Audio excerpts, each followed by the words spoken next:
Highbridge, a division of Recorded Books, presents The Burr Conspiracy, Uncovering the Story of an Early American Crisis, by James E. Lewis, Jr., read by Robertson Dean. Introduction. In the summer of 1829, Thomas Spotswood Hind initiated a correspondence with former President James Madison. Having heard that Madison was writing A Political History of Our Country, Hind offered to provide essential information for this project. Born in Virginia in 1785, Hind had moved to Kentucky with his family as a child. In his 20s and 30s, he had been a newspaper editor, a businessman, and a Methodist minister in Ohio and Illinois. But the story that he proposed to tell Madison was not that of the Western pioneer, the town founder, or the circuit rider. Instead, he offered information about that singular transaction known as the Burr Conspiracy. As he remembered events from more than 2 decades earlier, he had provided the first disclosure in the West of the plot for the dismemberment of the Union under Mr. Thomas Jefferson's administration.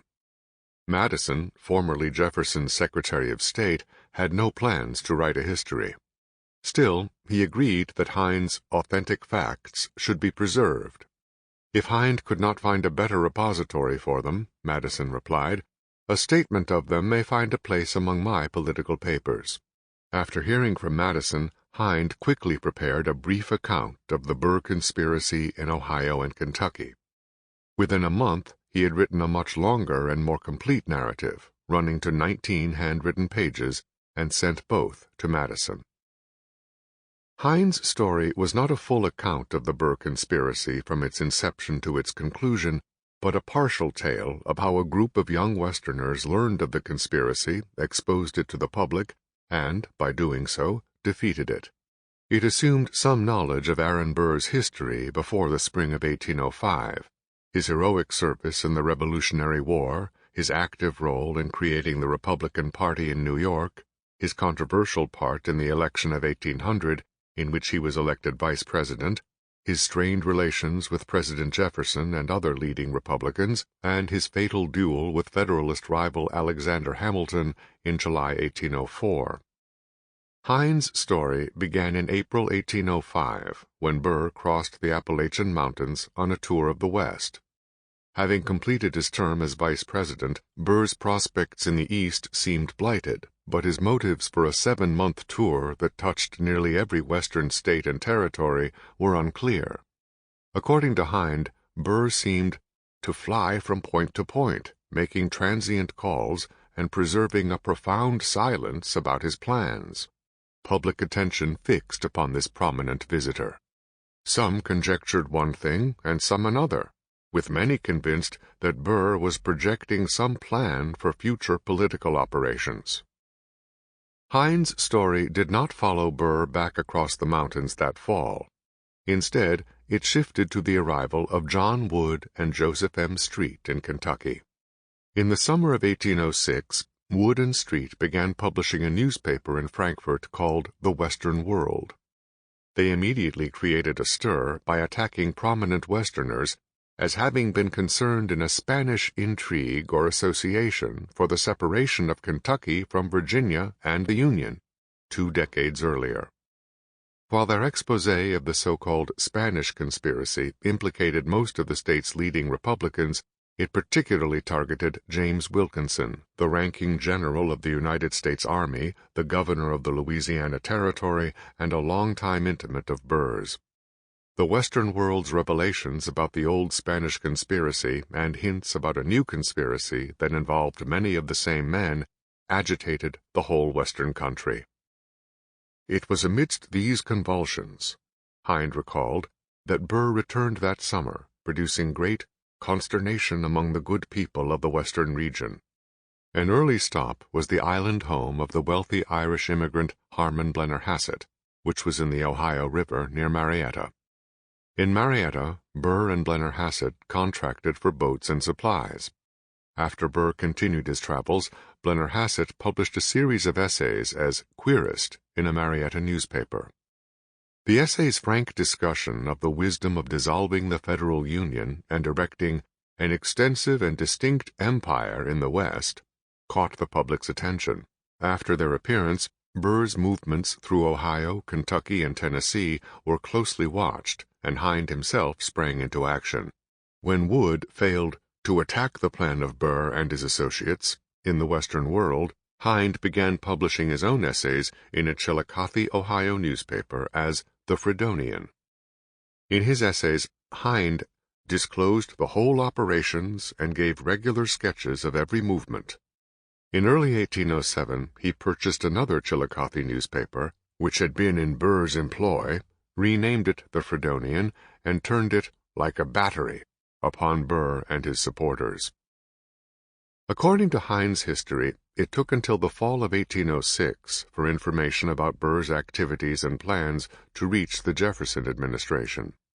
One source was John Graham, who had been sent west by Jefferson to fathom the plan and to place the state authorities on their guard. Hind met Graham in mid-November and gave him sufficient information to enable him to make a report. The other important source of information was Wilkinson, who, as Hind recalled, exposed Burr's plans in a letter to Jefferson of the 21st day of October, 1806. This letter had been written from the Orleans territory, where Wilkinson and his soldiers faced Spanish troops across the disputed border. Samuel Swartout, a young protege of Burr's, had visited Wilkinson at his camp, bearing letters from Burr that were written in cipher, the key to which, Hind remembered, was Endic's dictionary. Even though rumors of Burr's project had circulated for months, it was only after Wilkinson deciphered these letters that he alerted the administration. Like many of his contemporaries, Hind believed that Wilkinson had once been a party to Burr's plans, as had other Western military men, including former United States Senators John Adair of Kentucky and Andrew Jackson of Tennessee. Hind traced Wilkinson's break with Burr to two sources. While the cipher letter stated that Wilkinson was to be second only to Burr, Hind did not think that such an arrangement could have satisfied the general, whose maxim was said to be, like Lucifer's, that he had rather reign in hell than serve in heaven. Wilkinson would have expected, instead, to be supported by Colonel Burr with his hosts of choice spirits, while he remained as first in command. Hind also attributed Wilkinson's defection to his shock at the full extent of Burr's plans, which had been explained in verbal communications from Swartout and another of Burr's couriers, Justice Eric Bowman. As these men unfolded the plan of future operations, the besieging of the city of New Orleans, and the seizure on the deposits, about $1 or $2 million in the Bank of the United States, Hind surmised, they alarmed the fears of General W. at so high-handed a measure. Even as suspicions grew, Burr and his agents, according to Hind, continued to build support for their conspiracy, plot, or intrigue, or whatever name it be called by. Burr's recruiters were numerous and powerful. They kept lists of the men in every town or hamlet who supported or opposed him. They also tried to secure arms and men by winning over army and militia officers at western posts and towns. Burr himself worked diligently to enlist the feelings of the youth of the country. His fascinating manners, as Hind recalled, were well calculated to win their affections. Hind even admitted that he had nearly been won over by Burr as they rode together one day that fall.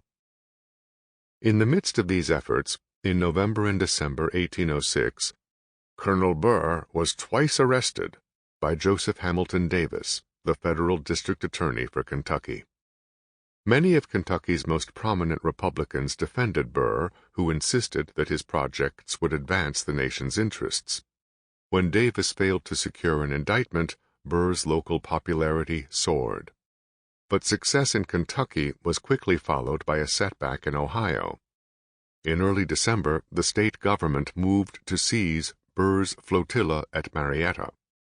When combined with the probability of a war with Spain on the western border and the plausibility of Colonel B's aiding General Wilkinson and his plans having the sanction of government, the contradictory developments in Kentucky and Ohio left the public in a state of uncertainty. This confusion was dispelled by the arrival of a presidential proclamation against the Western conspiracy in mid-December. After reading Jefferson's proclamation, no one could doubt that the administration opposed Burr's project. It soon became easy, Hind remembered, to distinguish the partisans of Burr from the citizens friendly to the peace and permanency of our Union. Hind's narrative ended there, with much of the story of the Burr conspiracy left untold. From his perspective, after the arm of government had moved to quell the conspiracy, all the subsequent transactions were matters of public record that did not require his particular evidence.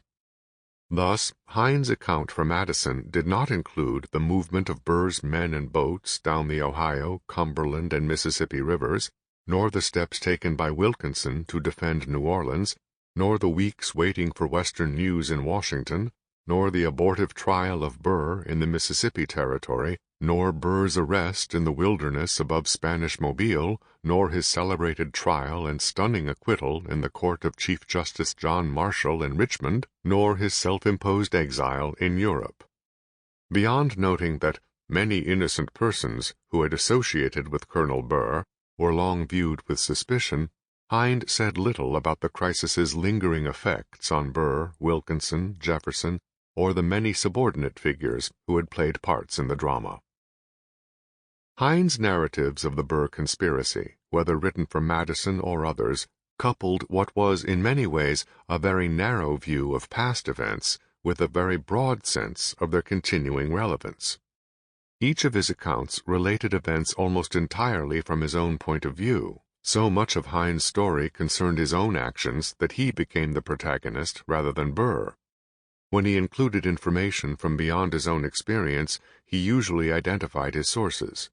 Many were friends or acquaintances, but Hind also referred to Wilkinson's 21 October 1806 letter to Jefferson and to the cipher letter from Burr to Wilkinson.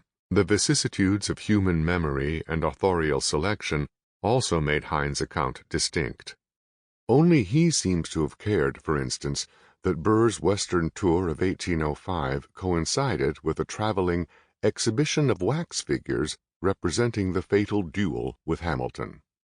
Within these limits, however, Hind wrote for larger purposes, not merely for self-serving ends. Believing that an accurate account of the conspiracy was still needed decades after the event, he worked to record and publicize aspects of it that might otherwise be lost. Between 1825 and 1843, he sent a file of old newspaper essays to the State Department, prepared 2 versions of his story for Madison, and had his narrative and other documents published in the Daily National Intelligencer and the American Pioneer. And Hind hoped that his tale could serve didactic purposes as the country seemingly moved away from its founding principles.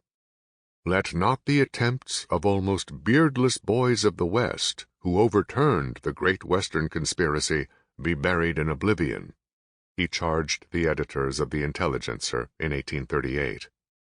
With a new conspiracy threatening to bring a slaveholding Texas into the Union, Hind hoped that publishing his narrative would inspire our youths to unite and save their country.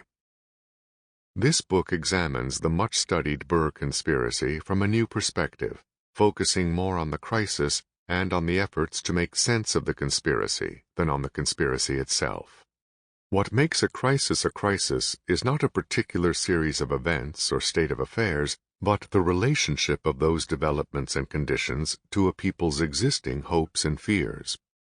Barely 4 decades after the Declaration of Independence, and not even 2 decades after the Constitution that embodied many of their aspirations, Americans felt great anxiety not just about whether their political institutions could survive, but also about whether they were one people who could live together as one nation. Between the spring of 1805 and the winter of 1807, the Burr conspiracy and the response to it seemed to imperil their hopes for an independent, republican, united, and expanding country, and it inflamed their fears of foreign influence and domestic strife, of a shattered union and a failed republic. These fears showed people what might happen, and in doing so helped them make sense of what was happening. They not only generated the air of crisis, but also fixed, for many at the time, the nature of the conspiracy itself in a way that the vague rumors, incomplete reports, and conflicting claims about Burr's intentions and actions could not. Rather than retelling the story of the Burr Conspiracy, this book focuses upon the stories about the Burr Conspiracy that were told at the time and over the next few decades. These stories appeared in rumors and conversations, in diaries and letters, in newspaper articles and magazine essays, in pamphlets and books, and even in presidential messages and judicial rulings. Some represented little more than an effort to sort through uncertain information and events. They were written for their authors and perhaps a few readers. But others embodied a belief that, properly told, the story of Burr's or Wilkinson's or Jefferson's intentions and actions could serve various ends. Some influenced later stories, others had little lasting impact. Taken together, the stories point to the various forces that influenced how people at the time worked through conflicting accounts to decide what to believe, to the uncomfortable but growing impact of political partisanship, and the consoling but diminishing force of public reputation, to the alarming prospects of disunion and tyranny, and the tenuous balancing of local, state, regional, and national identities. In doing so, they reveal a people who were struggling to make sense of themselves and their world. Thomas Spotswood Hines' story of the Burr Conspiracy was just one of many, differing from any other almost by necessity, yet sharing important characteristics with nearly all of the rest.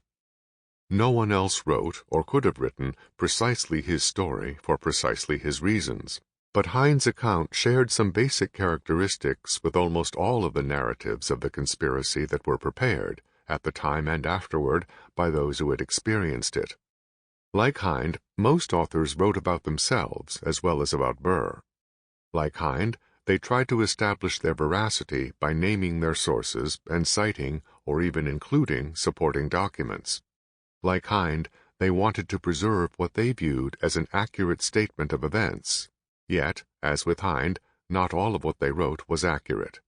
And, like Hines, they recognized that the story of the Burr Conspiracy, if properly constructed and employed, could serve a wide range of purposes: personal, partisanal, local, regional, and national. Hines' narrative differed most strikingly from many other accounts in the certainty with which he related Burr's plans. For Hines, there was no question that Burr intended to divide the Union at the Appalachians. All of the other plans that were attributed to Burr, launching an illegal invasion of Spanish Mexico, organizing a volunteer company in case of a declared war against Spain, winning election to Congress from a western state or territory, building a canal around the falls of the Ohio at Louisville, Kentucky, or settling the so-called Bastrop Grant on the Washita River in the Louisiana Purchase, were merely cover for his real purpose. Hines' certainty had not developed gradually in the 2 decades after the Burr crisis, moreover, but had shaped his earliest essays in the Scioto Gazette and the Fredonian. Many of Hines' contemporaries, in contrast, described Burr's plans and actions as enveloped in mystery. In letters, diaries, and newspapers, this phrase appeared repeatedly as men and women tried to make sense of the swirling rumors and conflicting reports about Burr. At the peak of the crisis, in late 1806 and early 1807, it is not surprising that Colonel Burr's mysterious movements prompted such language.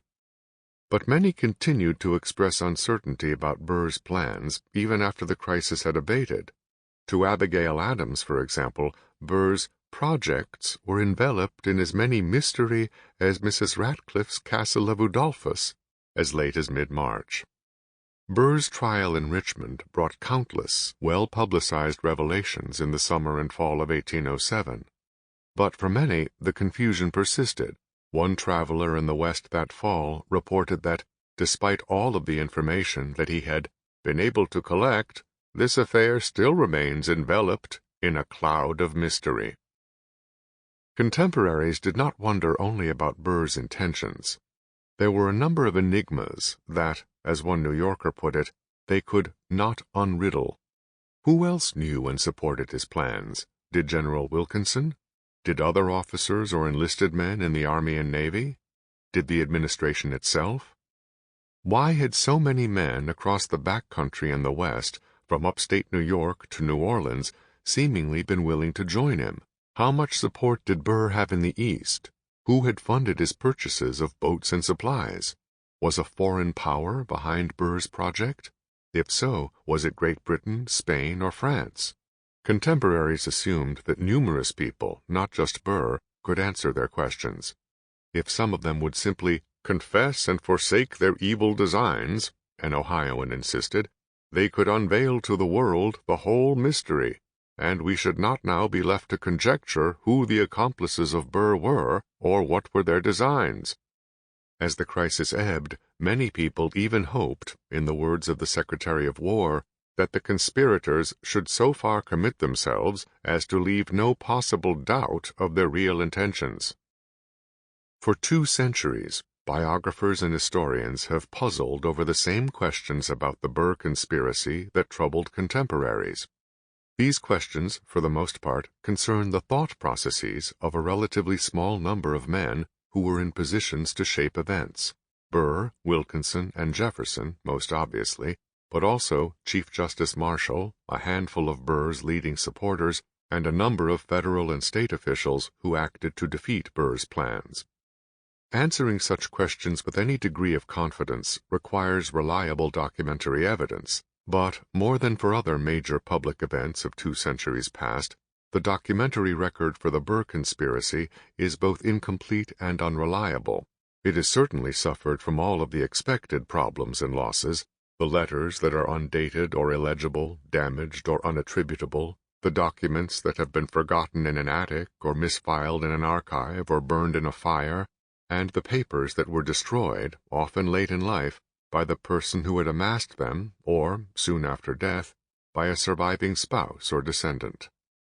But the particular nature of this event created additional gaps as those involved, or merely implicated, sought to protect themselves or others. At Marietta, for example, the men on one boat that had come down the Ohio from Pittsburgh burned their papers, while the other boat was undergoing an examination by the militia.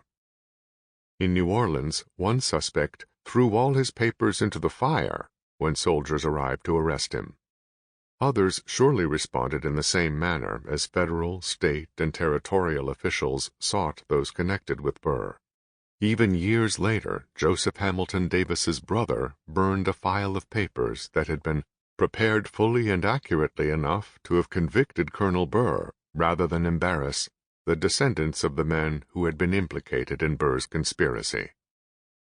The most significant problems for historians and biographers who try to answer the questions that were asked by contemporaries surround the 3 men, Burr, Wilkinson, and Jefferson, who were at the center of the crisis. In Jefferson's case, the difficulty only occasionally arises from missing documents.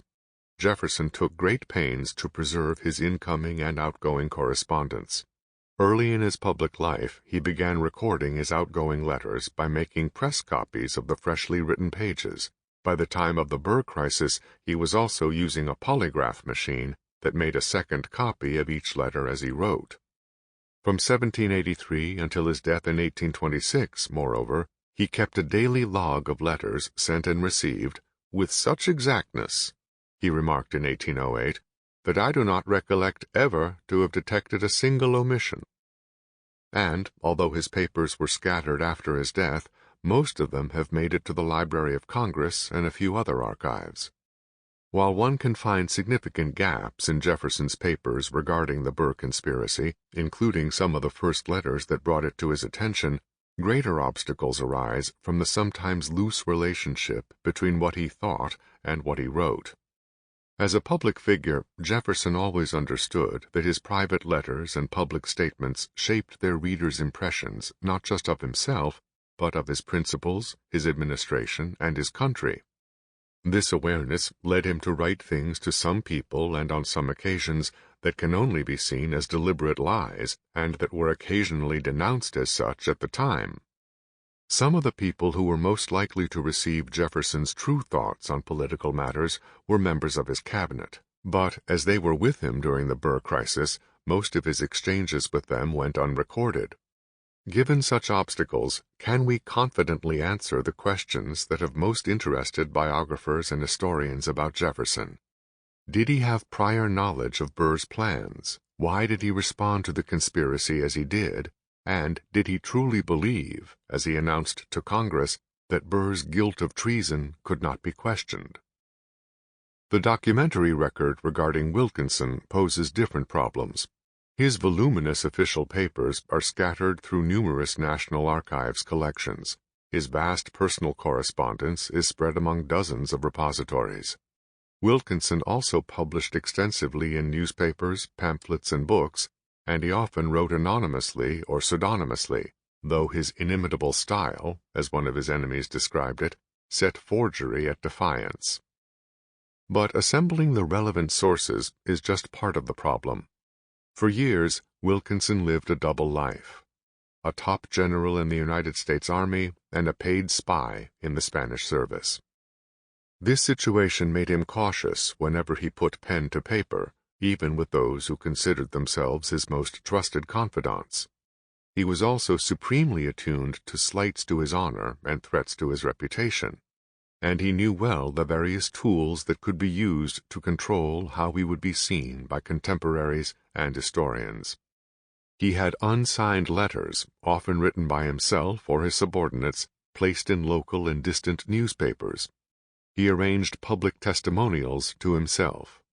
He salted the official records with his own reports, often bolstered with depositions and enclosures that he could call for if needed.